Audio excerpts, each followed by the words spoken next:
பல பெண்கள் மனசுக்குள்ள இது இல்லை, இதற்கு என்னால் நோ சொல்ல முடியவில்லையே, இதற்கு என்னால் செய்ய முடியவில்லையே, இப்படி மனசுக்குள்ள கத்திக்கிட்டே இருப்பாங்க.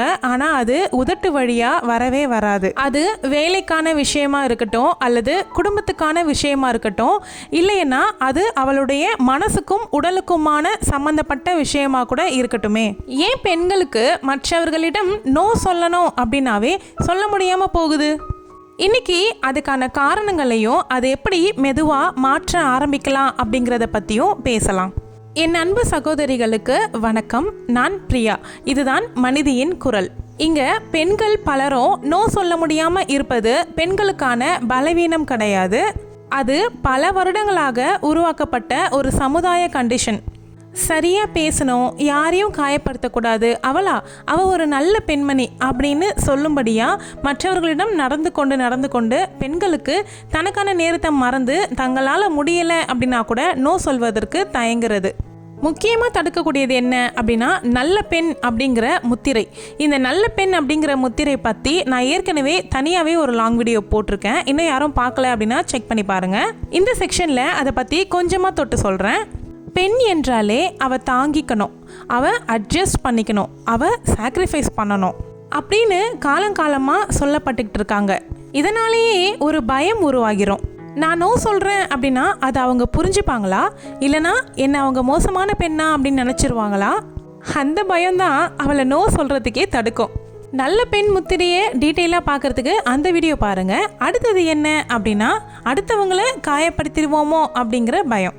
பெண்கள் எல்லாரும் பெரிய தியாகிங்க. தங்களுடைய உணர்வுகளை விட அடுத்தவங்களை காயப்படுத்திடக்கூடாது அப்படிங்கிறதுக்காகவே ரொம்ப உழைப்பாங்க. நம்ம உணர்ச்சிகளை விட அடுத்தவங்களுடைய உணர்ச்சிகளுக்கு தான் ரெஸ்பெக்ட் அதிகமாக கொடுப்போம்.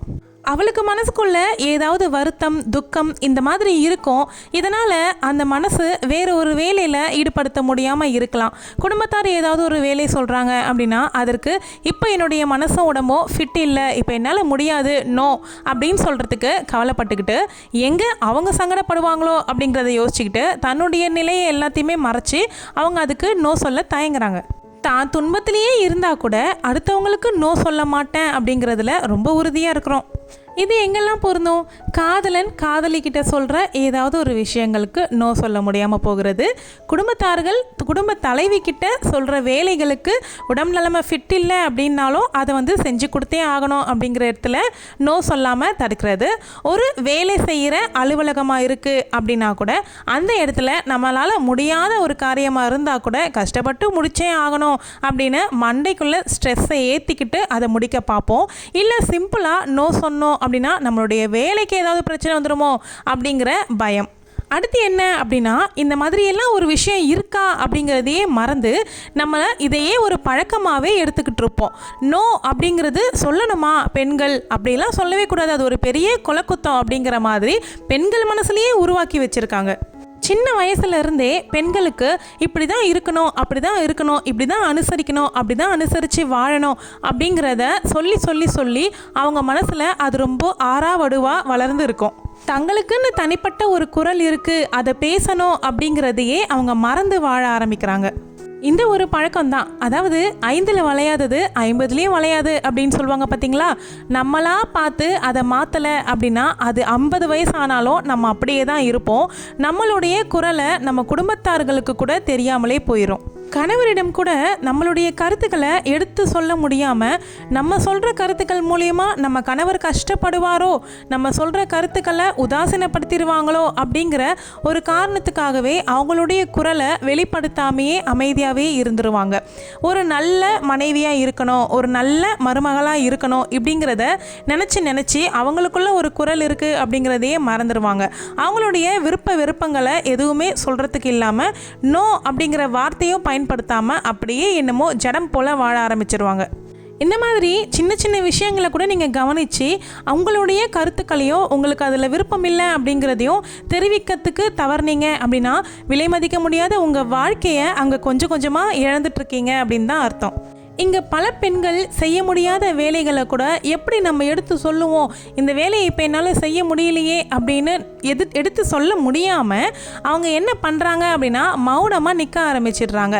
அப்போது எதிராளி என்ன நினைக்கிறாங்க, மௌனமாக இருக்கிறாங்க, மௌனம் சம்மதத்திற்கு அறிகுறி அப்படின்னு நினச்சிக்கிட்டு மௌனமாக இருந்துருவாங்க.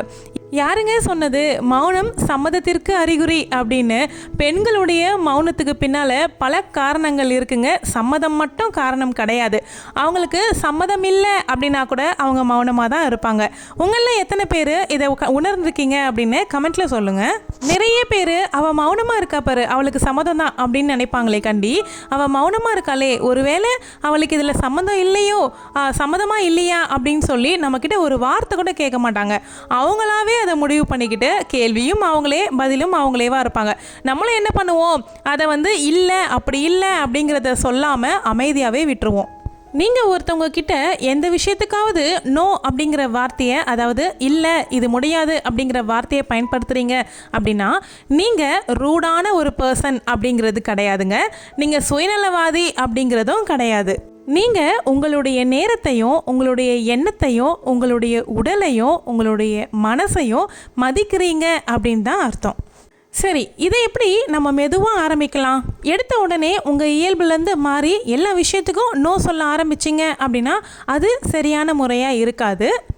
உங்களுடைய கருத்துக்களை நீங்கள் தெரிவிக்கிறதுக்கு அது ஒரு பயணம், அது ஒரு ஜேர்னி மாதிரி.